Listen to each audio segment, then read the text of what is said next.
So in this video we are going to discuss the Elgamal Cryptosystem. This is the second algorithm which is used for the asymmetric cryptography, and since Elgamal has invented it, so by the name of Elgamal it has been given the Elgamal Cryptosystem. So it belongs to the public key cryptosystem, in which public key and private key is being used, and the basis of this Elgamal cryptosystem is on the discrete logarithm problem, and the inventor was the Tahir Elgamal, so name has been given.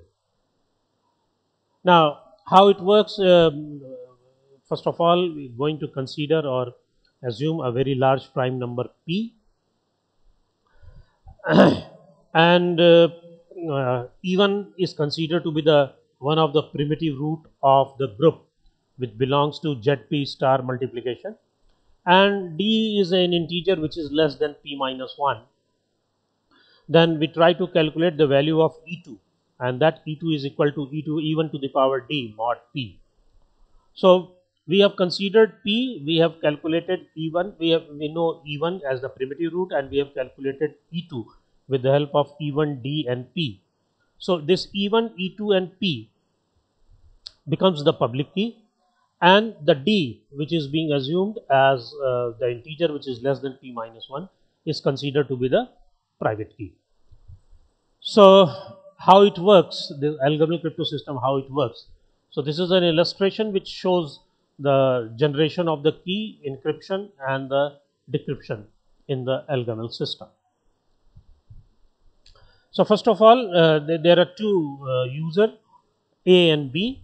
So first of all, the key is to be generated, and for generation of the key it is necessary to select or assume a very large prime number p, and then one of the primitive root of zp star multiplication, one of the primitive root will be e1, and then we assume a value of d which is less than p minus 1, and then we try to calculate this e2, that is equal to e1 to the power d mod p, and this e1, e2 and p is made public.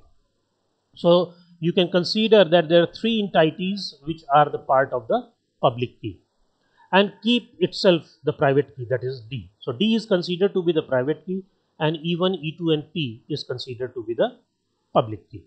So what happens whenever any sender has to send any message to the b?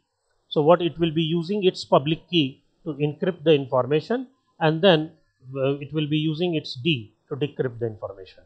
So what happens, Alice has a plain text, and with the help of this plain text it tries to calculate with the help of e1, e2 and p, which is the part of the public key, it tries to calculate two ciphertext.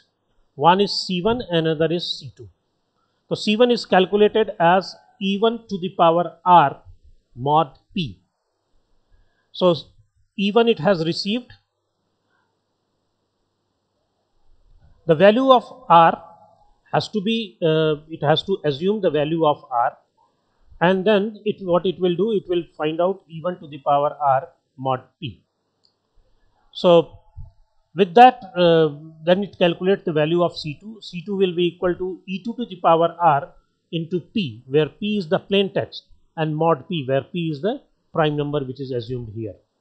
With this, after calculating c1 and c2 with respect to the plain text by applying this public key, it sends this ciphertext c1 and c2 to the receiving end, and where the receiving end is going to obtain, with the help of c1 and c2, it tries to find out the value of p. And how it will be done, what it will do, it has received c2, so c2 into c1 to the power d, and we take the inverse, and then we take the mod p. By this it is going to decrypt, and so we will be getting the plain text. So this is how encryption and decryption as well as the key generation take place. Now as far as the key generation is concerned, how it is being done, there is an algorithm for that. We have selected a large prime number. We select a value of d such that the value of d should lie in between 1 and p minus 2, and it should be the member of that particular group. E1 is considered to be the primitive root of this particular group, and then it tries to calculate e2 as e1 to the power d mod p, and then E1, E2 and P will become public key and D will become the private key. How the encryption process goes on with the help of E1, E2 and P as the part of the public key and P is the plain text. So it selects a random integer R, and this random integer R must be the member of this group G, which is ZP star multiplication. And then it will calculate C1 is equal to E1 to the power R mod P, and C2 is equal to P, which is the plain text, into E2 to the power R mod P. And this C1 and C2 is sent to the receiving end.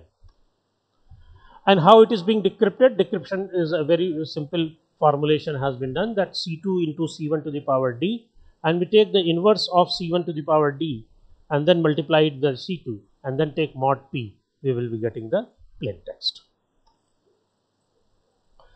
Now, as far as the security of this Elgamal algorithm is concerned, it is low modulus attack, and the prime number which has to be assumed, it should be at least 1024 bits, that is, it should be of 300 decimal digit. Now, as far as the known plain text attack is concerned, if the value of R which is being used for the encryption process for the different plain text, if the same value of R is used for encrypting plain text P, another plain text P dash, the one will be able to know that what is P dash if it knows the P. So there is a kind of a problem which can occur, because we know that C2 is equal to P into E2 to the power R mod P, and C2 dash will be P dash E2 to the power R mod P. So E2 to the power R will be equal to C2P inverse mod P, and the P dash can also be found out with the C2. So it is always recommended that whenever you select a random number R out of a particular set, you have to choose the fresh value.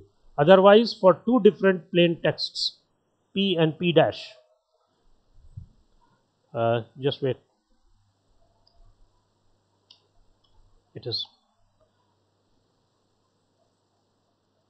P and P dash are the two different plain text, and uh, uh, one can know about P dash if it knows the P by simple calculation like this. So it is always recommended to select the fresh value of R. Now, as far as the application is concerned, one of the major application is in the digital signature. It can be used for the key exchange process. It is used whenever RSA is being used. It can be used for the authentication purpose, and it can be used for the encryption and decryption of the small messages. But there is one more application that it can be used in the digital signature scheme. So another digital signature technique using Elgamal Cryptosystem is also devised, that as we know that there are two different schemes. One is RSA digital signature, second one is DSS. Another digital signature scheme is digital signature with Elgamal Cryptosystem.